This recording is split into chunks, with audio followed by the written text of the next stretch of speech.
Well, hello, good morning, good afternoon to you. Welcome once again to another edition of Tottenham USA. Well, today, Sunday, let's just do a quick review. Today, I displayed that starting lineup for a reason. It was somewhat of a good starting lineup coming out of the game on Thursday. And so, while it was a must win game, I think we did just about what we had to do to win the game. And so, my focus immediately changed to what are we going to do with this particular lineup that we have with Van der Ven, Romero, Solanke, Odeberg, and Udogi. Vicari has been back a minute. And of course, Madison did a stint. Sarr, a few games here and there. Spence and Bergvall from this lot are the only ones who actually were injury free. And I think Spence may have done a little bit, miss a few games early in the year, but when the crisis starts, he was available. And so the debate continued to rage whether or not he's a better right fullback than Porro. I'm not going to get into that debate, but I can actually say what I feel. I think he's a better fullback, overall a better athlete, a better footballer than Porro is. Porro has his positives, and I like Porro when he play within himself, when he comes inside and fill that sort of midfield area, makes him a better player. Terrible defender, but he has his value. And when he goes on the outside, he does put the ball in. Spence is a better carrier of the ball. But like I said, it's not a debate that's worth the time, but I just indulge just a little. So let's just move that real fast. My intent was to look at this squad with all the healthy players. And I, we talk about, Son and Solanke and Madison, Van der Ven, Romero, Vicario. Odeberg was out a long time, and now they're back.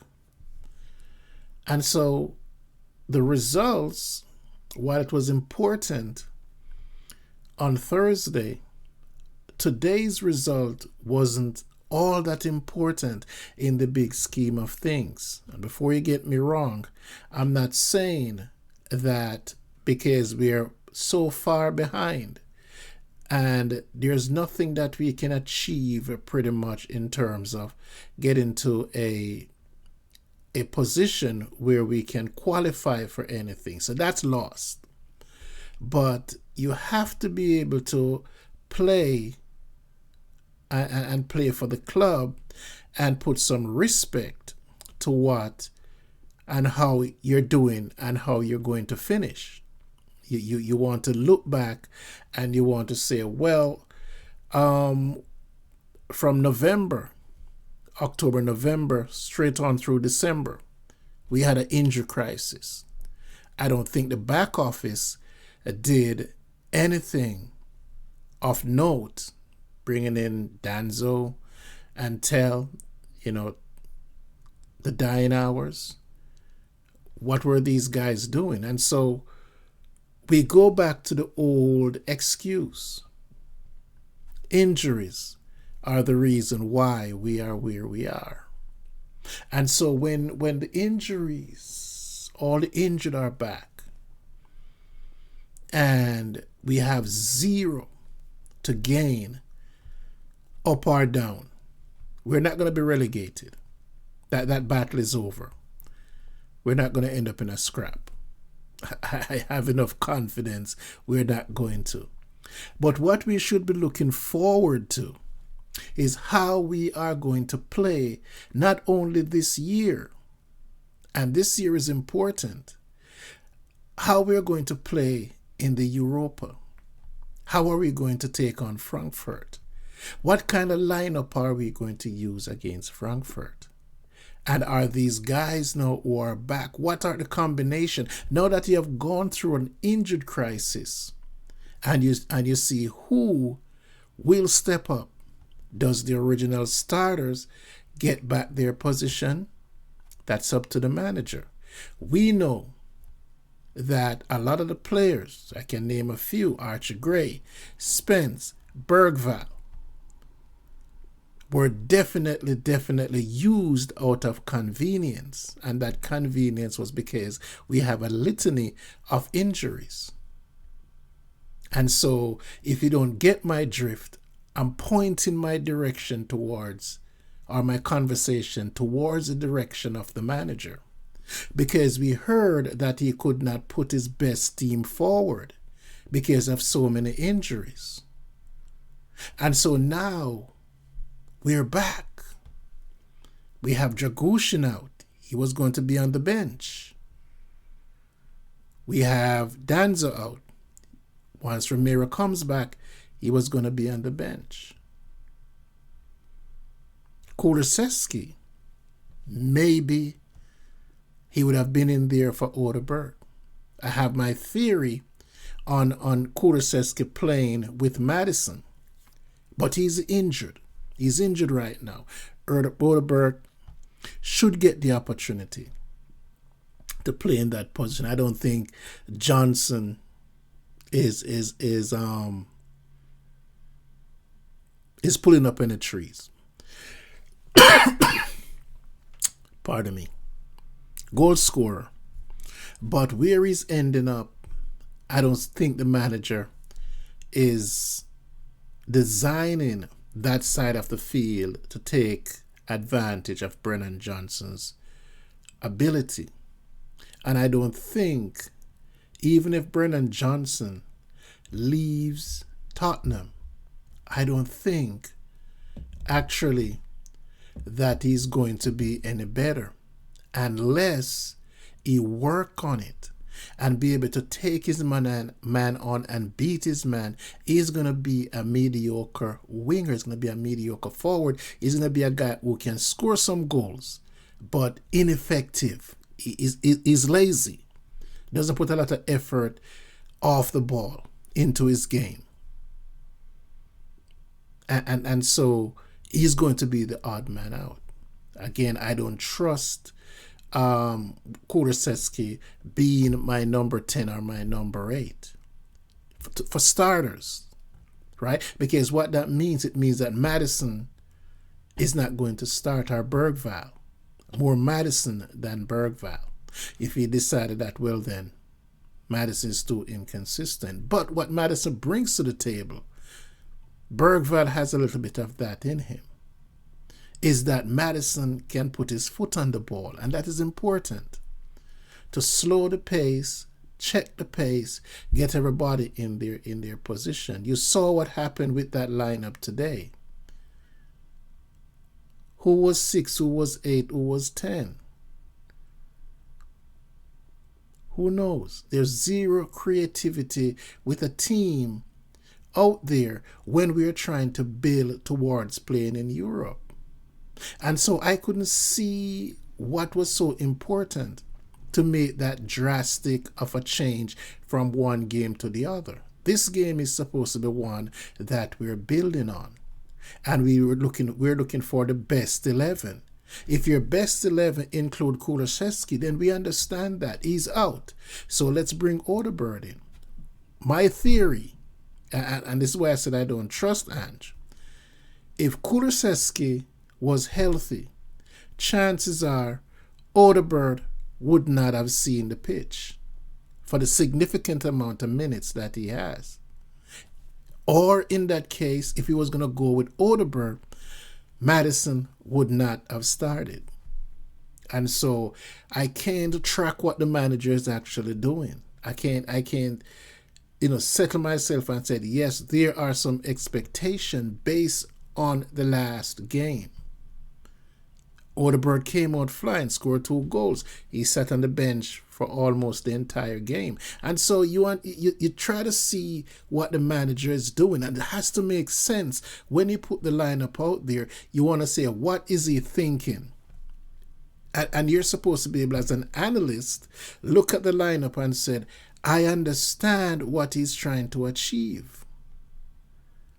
And so when he put that lineup out there, whether or not he's trying to achieve some security of not putting the players out there a risk of injuries, that one should find in the bottom drawer.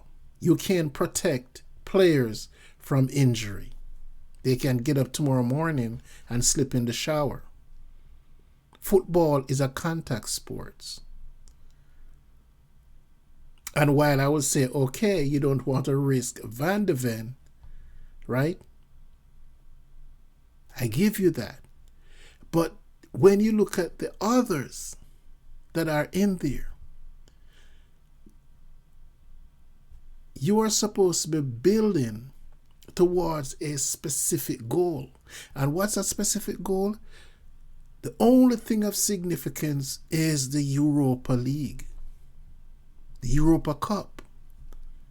And so you want to make sure that from your position where you're under no pressure, absolutely no pressure in the Premier League, based on your situation, based on your points, based on who are in front of you, based on who are behind you, you are sitting in that area where you're practically safe. Forget about where you're going to finish.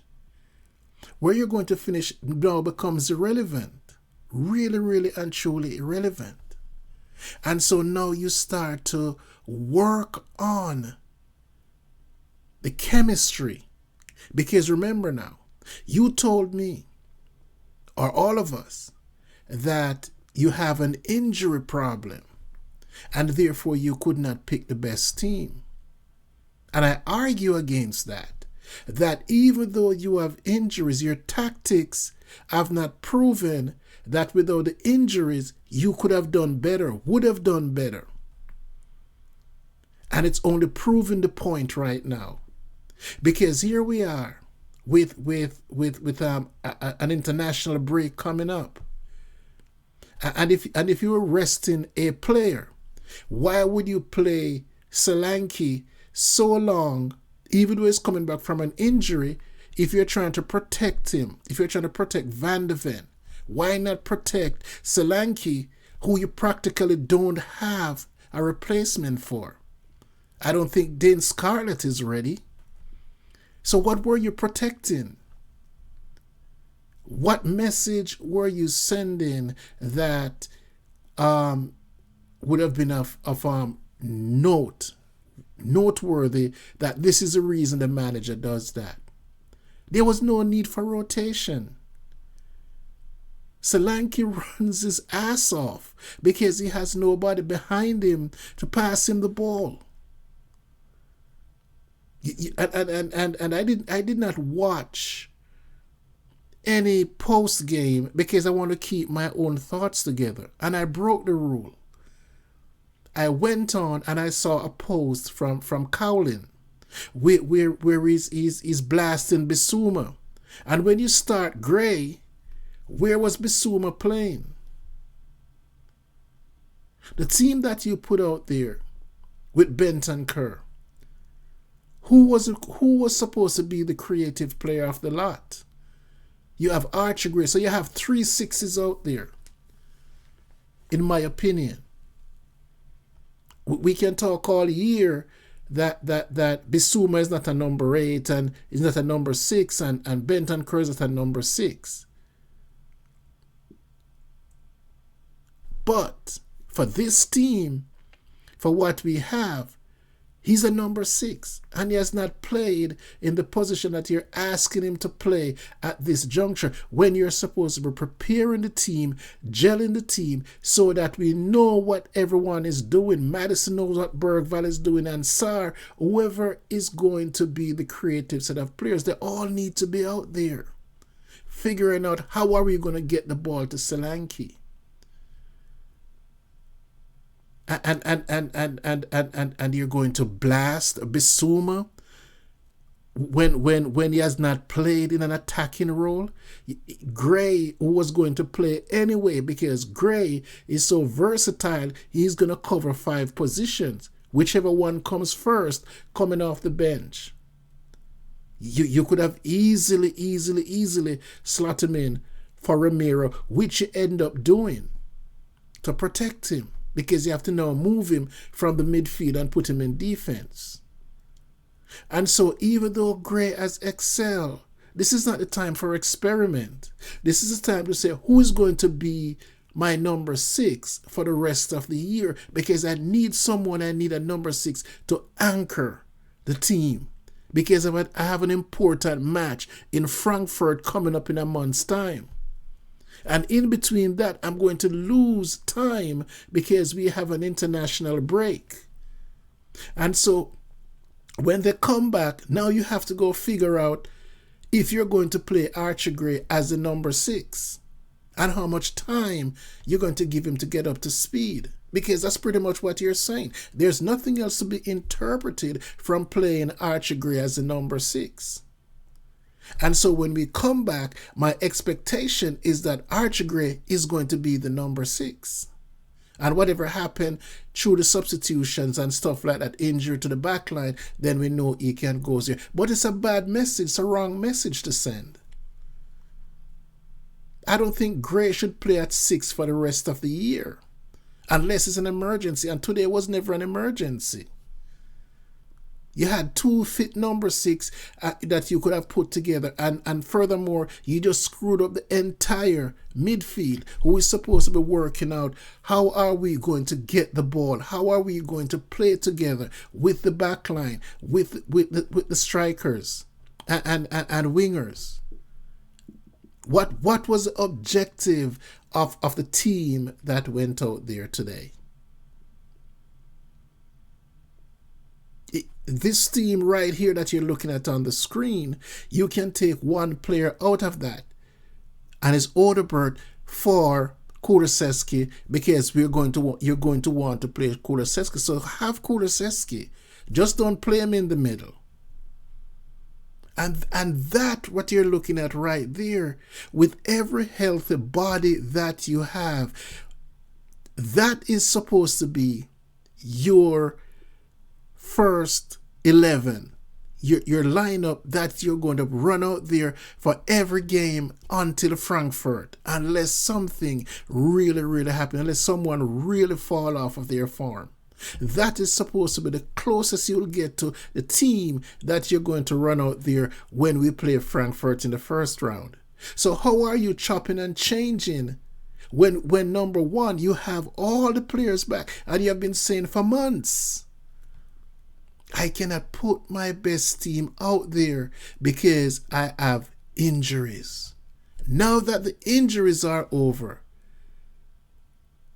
that which you put out there today, I don't care about the results. I couldn't give one hoots about we losing 2-0 to Fulham.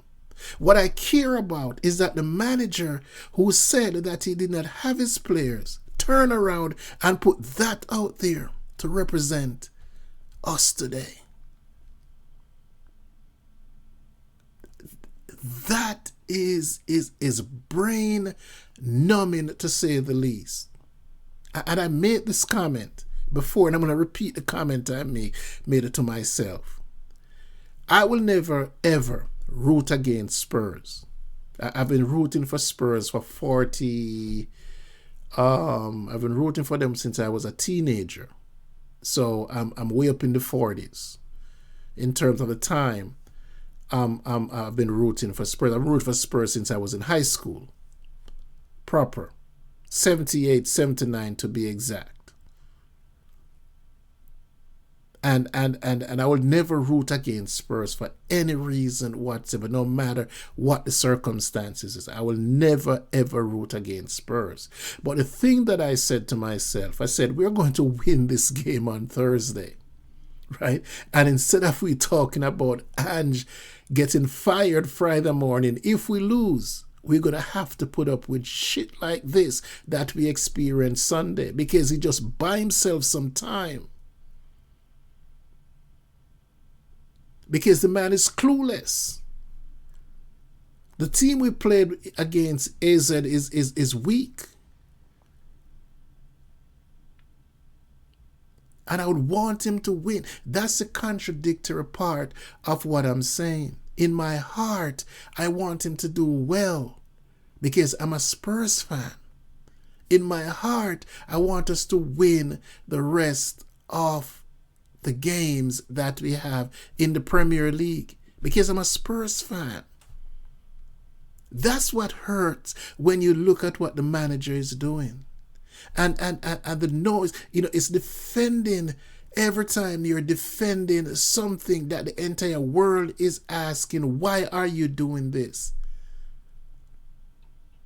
And it turns out that it is his way or no way at all. And that's no way to coach. And I said this all the time in my videos. I've been a coach. I've been a scout. I've done a lot in football. And so for those who want to say, well, you're in America. No, I'm not an American. I'm a Jamaican living in the United States. And it shouldn't have mattered either. Because when you try to point out some things and make some points, people are saying, stick to baseball, stick to basketball. You know nothing about football. But I'm looking at a man who wants to put his achievement and keep telling you that he's always been doubted.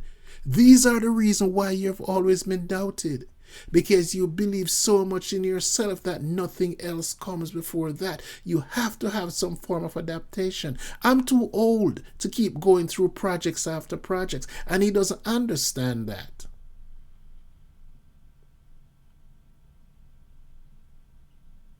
And so this doesn't give me any confidence that the manager understands the task that is at hand. I don't think he understands the Spurs family. I don't think he understands how difficult it is being a Spurs fan and what his responsibility to all of us are. So it's not about not wanting him to succeed. It's about him not showing that he's willing to adapt in order to succeed.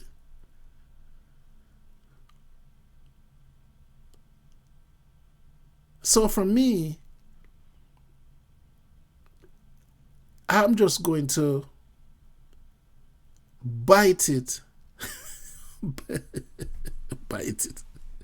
I'm going to bite it.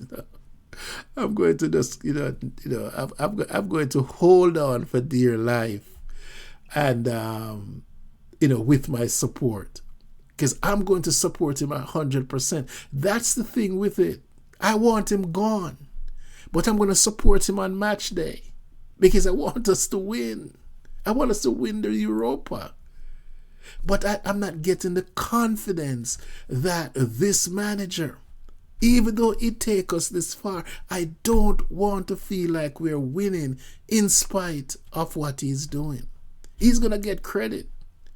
Credit to him. But it's a very, very hard take. It's a very difficult thing to defend him when you see what happened today. And it's just excuses after excuses. It's hard.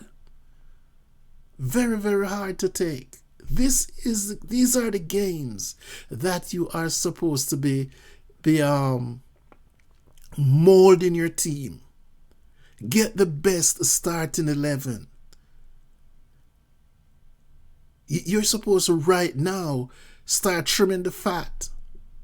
Where's my best 14 or 15, somebody is going to grab a spot. But you're supposed to say, hey, right now, my best 11 is equal to my best 13. So at every position, you're going to find a guy who you can slot in there from the bench. So you're only working with 13 or 14 players. This is a time of the season where you're going to do that. Minutes are supposed to be scarce. You don't just hand minutes to players. This is a time that you're playing for something. We're not in a relegation scrap. I say that already. But what we're doing is that we're going to play for the respect of where we want to finish, and we can look like we know what we're doing. It's not just the players, it's for the manager. And at the same time, the only incentive that's there is to make sure that we have a team that is gearing up to play Frankfurt. The best 11. That wasn't close to being your best 11. And can't tell me about they were tired or they played on Thursday.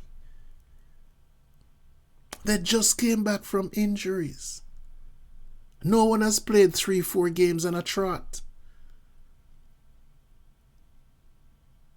That they couldn't play together again, minus Kulusevski and maybe Van de Ven. So whatever the manager, whatever excuses he's having, is rubbish. And I'm going to say it again in closing. The injuries were being used as excuse because we weren't good when we had the injuries. And now we're back and the manager is trying to prove to us that we weren't shit before. Because he chose to put something out there that nobody recognized. I can't see one person who agrees pre-game with the lineup that he put out there. None. We're fucked. Excuse my French. Rude boy DJ Paul for another edition of Tottenham USA. Peace. I'm out of here and I will see you later on. Look out for my videos. Share them, like them, do whatever you want to do, but make sure that you and for those who haven't subscribed or who has watched the video, I would like to start requesting some subscription. I'm looking to go live hopefully at some point, but there are things I'm working on just to make sure everything is good and I can go live without problems. Okay, so once I get to that stage, I'm going to do some live shows, and then I'm asking for subscriptions. Right now, subscribe, comments, let me know what you think about the video. And also I'm doing a series which I think I probably will be able to complete, maybe 2 videos, a series of who are behind the scene. I did a quick 6-minute video which is up on my page, the Rude Boy Sound, looking at taking a look at the backroom staff. Daniel Levy, who everybody knows, Scott Munn, who is the chief football officer, Johan Lang, Rob McKenzie, and of course the face who is Ange Postecoglou. I don't have to do a feature on Ange Postecoglou because he's out front, so I'm going to concentrate on doing a longer video and some of the excerpts and sound bites and so on from Scott Munn and also Johan Lang, Lang, whatever his name is, and Rob McKenzie. So stay tuned for that. That will be coming out towards this week. I should have some time to finish putting the graphics and the words together. I'm actually working from a different software with that, so I need to transfer the information just to do the presentation. So I'm still working on that, and hopefully I'm going to do a video concentrating on Scott Munn. So look out for that. And that's it. So thank you for watching. Like, share, let me know what you think. If you agree with me that this is supposed to be as close to the starting 11 that we're supposed to be using, to be gelling, to get better with, to go not to go, but looking forward to play in Frankfurt, that we're going to have a set lineup that we can pretty much use for the rest of all the games in between. Well, after this game and after the international break, and when we play the other set of games, which is I think it's in April. I don't have the calendar, but I'll double check. Whatever time it is, that whatever games are going to come between that we are actually using a set 11, and that's what that 11 is about. That's what I am saying that I would like to see for the rest of the year, that this is our permanent starting 11. Of course, we understand injuries and cards and all the good stuff, but you want to make sure that you have a set 11, and then you have the platoons, off the bench behind that. And this is what I'm presenting. Let me know if you agree, if you disagree. Share it. Give me a like. If you don't like it, you let me know. I can take the criticism. Whatever it is that you do, I just want your participation. And more so, I'm asking if you can subscribe to the channel, and I will continue to do what I'm doing. Thank you. Peace. And I'll see you sometime during the week. Be good. Walk good. Until next time, I'm DJ Paul for Tottenham USA, and come on, you Spurs.